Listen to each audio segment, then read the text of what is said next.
चारों ओर अंधेरा छा रहा हो, कोई अपना न दिखाई दे रहा हो, केवल दुख ही दुख, अशांति ही अशांति, उस समय आप देखिएगा भारी से भारी संकट की निवृत्ति के लिए एकमात्र उपाय है। यदि आप भजन नहीं करते तो आप दिमाग में लिख लीजिए, चाहे अपनी नित्य डायरी में लिख लीजिए। आप एक बात पर विश्वास कर लीजिए कि आपको कोई भी सुखी नहीं कर सकता। यदि आपको कोई सुखी कर सकता है तो आप हैं। बिल्कुल घनीभूत अर्थात ठोस बात है, इसे समझ लेना। यदि आप अपने विचार के द्वारा, विवेक के द्वारा अधर्माचरणों का त्याग करके धर्म पूर्वक जीवन व्यतीत करते हुए भगवान नाम जप करते हैं, तो पूर्व पाप कर्म के अनुसार जब देह रचा गया तो उसमें जो प्रारब्ध दुख सुख का है वो तो आएगा, पर आपको परास्त नहीं कर पाएगा। और आगे आपके लिए महासुख है जो दुख और सुख दोनों से परे है। अखंड प्रसन्नता, अखंड आनंद, वो केवल आपके करने से होगा। उपदेश मिल सकते हैं, मार्ग बताया जा सकता है, आपको सहयोग मिल सकता है, पर चलना आपको होगा। यदि आप नहीं चले तो ये कहीं भ्रम हो कि मैं कहीं जाऊं और मेरी दुख निवृत्ति हो जाए, तो इस भ्रम को छोड़ देना आप। क्योंकि हम आप तो बहुत छोटे जीव हैं, अर्थात बहुत लघु तपस्या, लघु पुण्य वाले हैं। हम उन महापुरुषों की बात करते हैं जिन्होंने आजीवन ऐसा तप संचय किया, फिर भी उनके शरीर में भारी से भारी दुख देखे गए। ये दुख और सुख एक भ्रमात्मक इंद्रजाल है माया का, ना दुख है न सुख है। जैसे जो सपने सिर काटे कोई, बिन जागे दुख दूर न होई, ऐसे स्वप्न में तुम चक्रवर्ती सम्राट बन जाओ तो जगने पर तुम थोड़ी रहोगे, तुम जो हो वही होगे। हम भगवान के चिदानंद अंश हैं। ये भूल कर हम अपने को स्त्री पुरुष, अच्छा बुरा, धनी निर्धन, दुखी सुखी आदि आदि बहुत सा प्रपंच है, इसे हम अपने दिमाग में बैठा लिया है। जब तक आप ये प्रपंच नहीं छोड़ोगे तब तक आपको सुखी कोई कर ही नहीं सकता, क्योंकि दुखालयम नाशवान संसार का तो तुमने अस्तित्व रखा है। अगर ये किसी के दूर करने से होता तो स्वयं जगत गुरु परब्रह्म परमात्म तत्व भगवान श्री कृष्ण सामने हैं और अर्जुन को कह रहे हैं, हे अर्जुन, ये आने जाने वाले अनुकूलता प्रतिकूलता, गर्मी शीतलता, अर्थात काम क्रोध लोभ मोह मद मत्सर अपमान निंदा, ये सब ताप पहुंचाते हैं। अनुकूलता सम्मान यश कीर्ति धन वैभव, मानी हुई मान्यता, ये सब शीतलता पहुंचाते हैं। ये उष्णता और शीतलता, अनुकूलता और प्रतिकूलता आने जाने वाले हैं। भगवान ये नहीं कह रहे मैं मिटा दूंगा, कह रहे तास तितिक्षस्व भारत, हे अर्जुन ये तुम्हें सहना होगा। यदि तुम इसे सह गए तो तुम्हारे हृदय में ऐसी स्थिति प्रकट हो जाएगी कि फिर ये स्पर्श भी नहीं कर पाएंगे।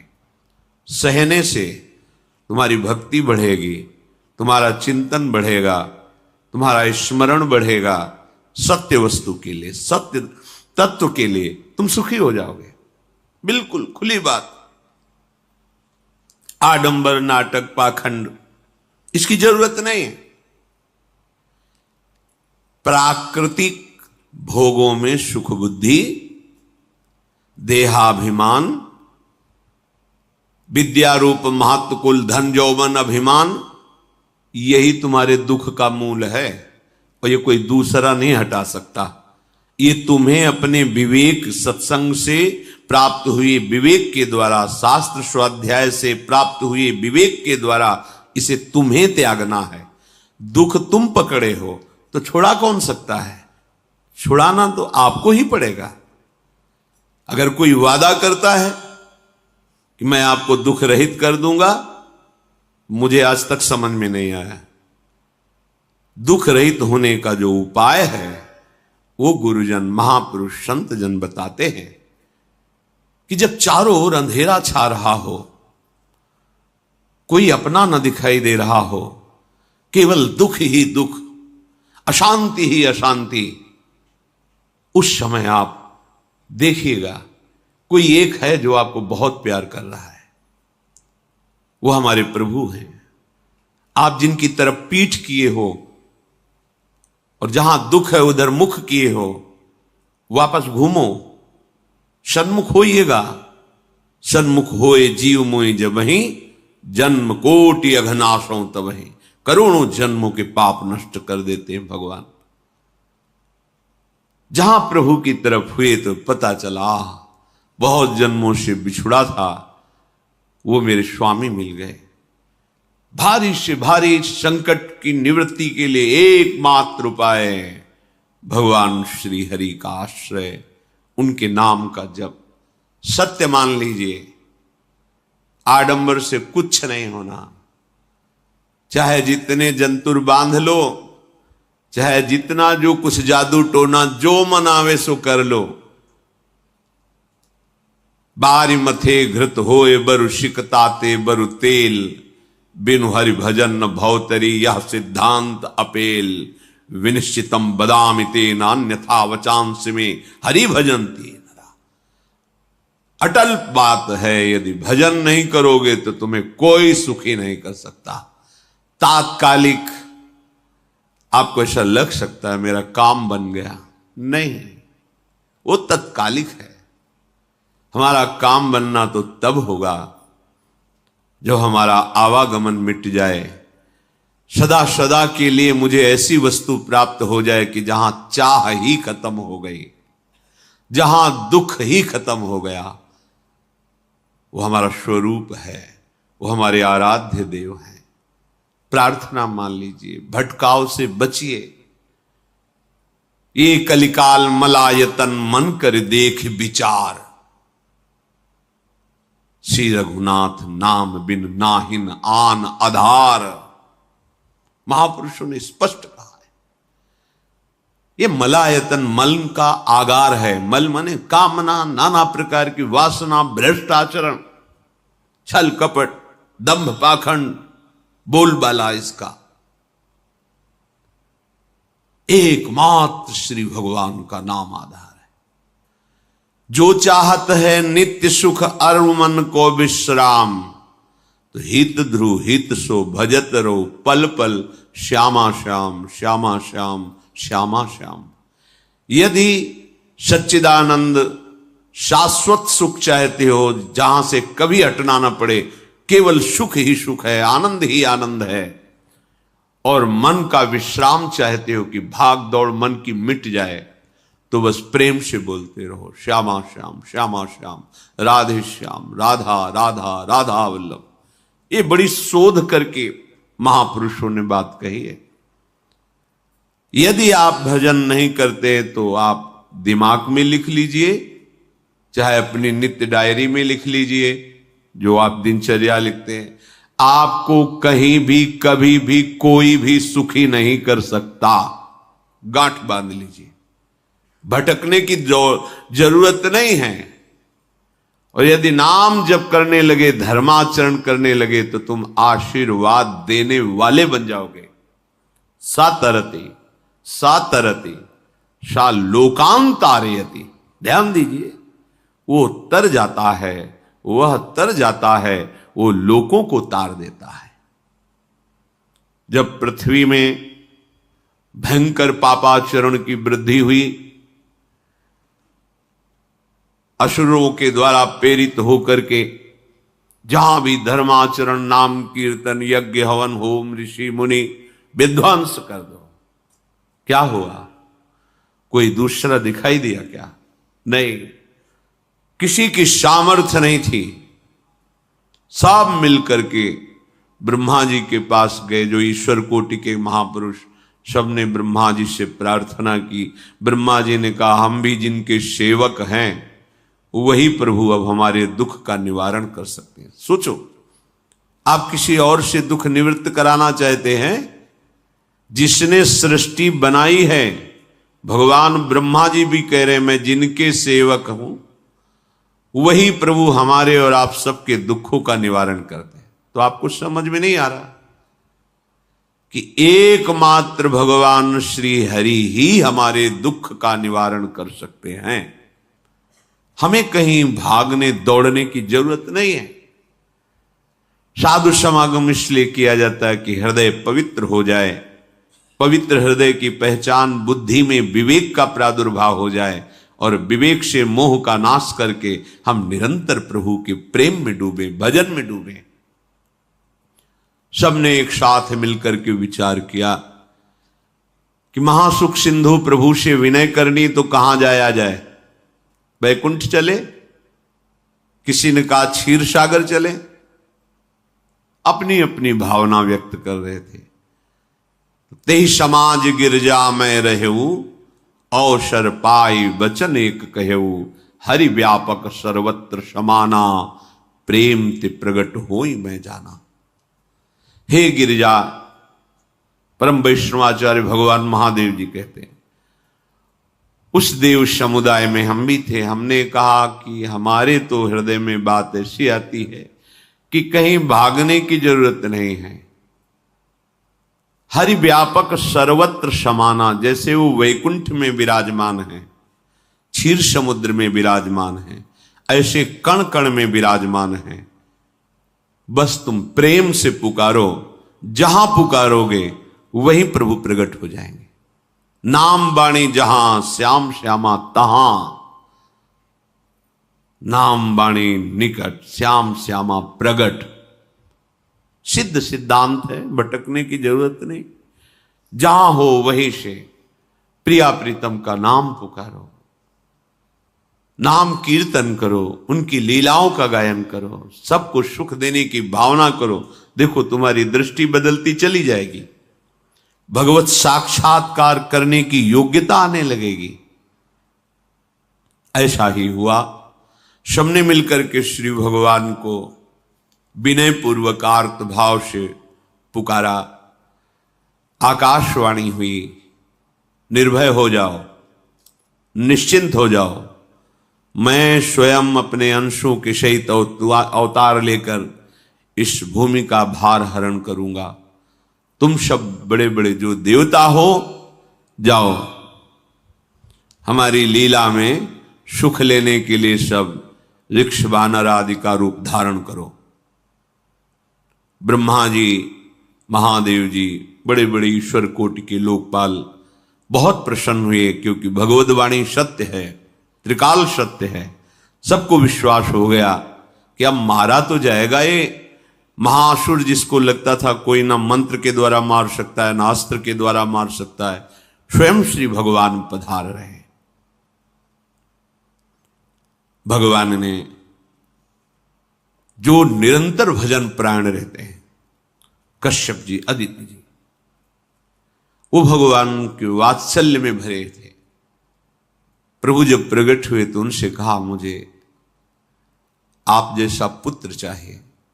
प्रभु ने कहा कि मेरे जैसा तो मैं ही हूं, अद्वितीय हूं, दूसरा कोई है नहीं, मैं ही अवतरित होऊंगा। भजन में देखो कितनी सामर्थ्य है। जगत पिता को पुत्र रूप में प्राप्त कर रहे हैं। वही चक्रवर्ती सम्राट अवधपुरी के नरेश महाराज दशरथ जी के रूप में, जिनकी महामहिम अद्भुत सौभाग्य प्राप्त करने वाली तीन ये रानियां, श्री कौशल्या जी, श्री कैकेयी जी, श्री सुमित्रा जी। भगवान वशिष्ठ जी इनके गुरुदेव हैं। प्रायः बड़े बड़े महान जो राज्य पालक रहे, उनके ऊपर राजा के ऊपर महाराजा विराजमान रहे, ऊपर से स्वर्गलोक आदि लोकों से भी यह शिक्षा मिली है। देवराजेंद्र तो भगवान बृहस्पति, दैत्यराज बलि तो भगवान शुक्राचार्य, जनक जी तो सदानंद जी महाराज, दशरथ जी तो वशिष्ठ जी महाराज। ऐसा था, क्योंकि जहां हमारा विवेक काम नहीं करता वहां ये ब्रह्मबोध संपन्न महापुरुष तत्काल हमको संभालते हैं। महाराज दशरथ जी के हृदय में प्रबल लालसा हुई कि अब अवस्था व्यतीत होती जा रही है, पर जो गृहस्थ धर्म का परम लाभ है वो तो हुआ ही नहीं। वशिष्ठ जी के चरणों में प्रणाम करके कहा, भगवान एक ही बात की असंतुष्टता है, हमारे कोई पुत्र नहीं है। वशिष्ठ जी ध्यानस्थ हुए, ध्यान में देखा और उनका, तुम्हारा जैसा सौभाग्य अन्य का किसी का नहीं हो सकता। तुम्हारे यहां स्वयं सच्चिदानंद भगवान श्री हरि अपने अंशों के साथ अवतरित हो रहे हैं। श्रृंगी ऋषि को बुलाया गया, पुत्रेष्टि यज्ञ करी, उसमें साक्षात भगवान अग्निदेव प्रकट होकर के खीर दिया और कहा अपनी रानियों को पवा दीजिए। वशिष्ठ जी के आज्ञा के अनुसार उस खीर को 2 भाग में किया। प्रथम भाग श्री कौशल्या जी को दिया, जो दूसरा भाग था उसके 2 भाग किए, उसका 1 भाग कैकेयी जी को दिया। अब जो 1 भाग बचा उसके 2 भाग किए और वशिष्ठ जी की आज्ञा के अनुसार एक माता कौशल्या जी को, एक कैकेयी जी को दिया। उन्होंने अपने हाथ से सुमित्रा जी को दिया, तो सुमित्रा जी के गर्भ से लक्ष्मण और शत्रुघ्न, कौशल्या जी ने जो भाग दिया उससे लक्ष्मण जी प्रकट हुए, जो रामचरण अनुरागी, अद्भुत अद्भुत हरि प्रेमी। शत्रुघ्न जी भरत चरणों का आश्रय लिए हुए राम जी का सेवन करते हैं। बड़ा रहस्य है, कितनी मर्यादा है। गुरु की आज्ञा से जहां जैसा विधान होना चाहिए वैसा, तो उस बड़ा मंगल स्वरूप। ये महामहिम जगत पावन करने वाली माताएं मानो अपने गर्भ में अखिल ब्रह्मांडों के स्वामी को धारण किए हुए हैं, जिनके गर्भ में अनंत ब्रह्मांड वास करते हैं, उन प्रभु को अपने गर्भ में धारण करने का अनुभव कर रहे हैं। महाराज दशरथ बहुत प्रसन्न है। ये जीवन का परम लाभ है। प्रभु हमारे कोई भी हो, माता पिता भाई बंधु सखा पति प्रीतम पुत्र, कुछ भी, ये तो ऐसे करुणामय कोई भाव रख लो और गाढ़ भाव कर लो तो आपको अनुभव कराने लगेंगे। जिस भाव से आप देखोगे कैसा सुख महाराज दशरथ जी को हो रहा होगा, जिनको गुरुदेव से पता है कि स्वयं भगवान पधार रहे।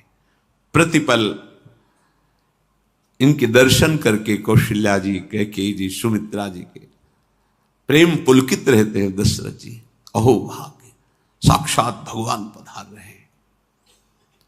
समय व्यतीत हुआ, जोग लगन गृह बार तिथि, सकल भये अनुकूल, चर अरु अचर हर्ष जुत,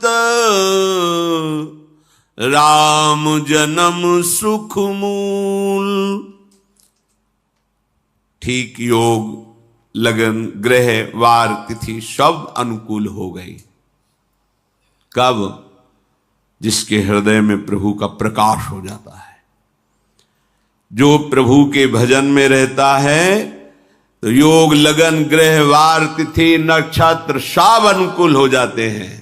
जो पे कृष्ण चरण मन अर्पित, तो करी है का नवग्रह रंग।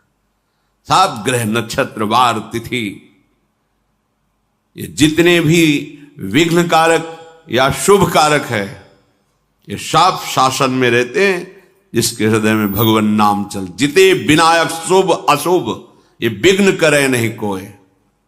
क्योंकि भगवान का नाम चल रहा है, हृदय में भगवान प्रकाशित हो गए हैं, परमानंद अनुभव होता है। ऐसे भगवान जगत में प्रकट हो रहे हैं। ये तो कभी कभी अवतार होता है, पर ये अवतार होता ही रहता है। भगत के हृदय रूपी महल में अवतार होता रहता है। जो निरंतर भगवत चिंतन परायण अपने अहम को भगवान के चरणों में समर्पित किया तो भय प्रकट कृपाला, यही हृदय में प्रकाशित हो जाते हैं। हृदय में ही दिव्य वृंदावन प्रिया प्रीतम दिव्य लीला। चैत्र का महीना, नवमी तिथि, शुक्ल पक्ष, अभिजीत मुहूर्त, ठीक दोपहर का समय 12 बजे सब लोगों को परमानंद प्रदान करने वाले प्रभु पधारे। शीतल मंद सुगंधित वायु बह रही है, देवताओं की दुंदुभियां बज रही, पुष्पों की वर्षा हो रही, बड़े बड़े ऋषि मुनि नृत्य कर उठे। जैसे साधना को फल मिलता है हृदय आनंद में, आज समस्त साधनाओं के फल स्वयं मंगल मूर्ति प्रभु पधार रहे। सब महात्माओं का, संतों का हृदय अलौकिक आनंद से भरा हुआ है। पृथ्वी जितनी दिव्यता है सब प्रकाशित कर दी। रस भरे फल, औषधियां, दिव्य मणियां, रत्न जो छुपाए हुए अपने गर्भ में थी, प्रभु आ रहे, सब प्रकाशित कर दी। जलधाराएं जो सूखी हुई थी वो भी। जब ब्रह्मा जी ने देखा कि जो भगवान ने आकाशवाणी में कहा था वो सब सत्य हो रहा है, आकाश में ब्रह्मा जी समस्त देवतागण विराजमान होकर के अंजलियों में दिव्य पुष्प लेकर के वर्षा कर रहे हैं। सुंदर सुंदर अलग अलग वाद्य बज रहे हैं। ऋषि मुनि देवता सब स्तुति कर रहे हैं। प्रणाम मुद्रा में सब खड़े हैं, क्योंकि समस्त लोकों का पालन करने वाले भगवान श्री हरि महाराज चक्रवर्ती सम्राट दशरथ जी के भवन में प्रकट हो रहे हैं। तो आकाश में सब ईश्वर कोटि के महापुरुष पुष्पांजलि अर्पित कर रहे हैं। उसी समय भगवान का प्रादुर्भाव होता है। भगवान कभी गर्भ से नहीं प्रकट होते, लीला होती है, ऐसा अनुभव होता है गर्भ है, पर पहले भगवान भगवान के रूप में प्रकट होते हैं, फिर वो बालक बन जाते हैं।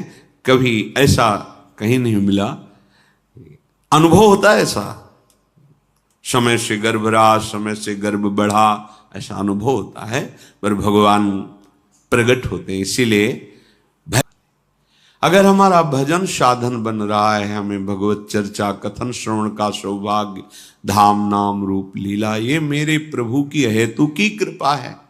आप एक बार भी राधा नहीं बोल सकते, कृष्ण नहीं बोल सकते, एक मिनट भी आप नहीं आ सकते, ये केवल मेरी लाडली की कृपा है।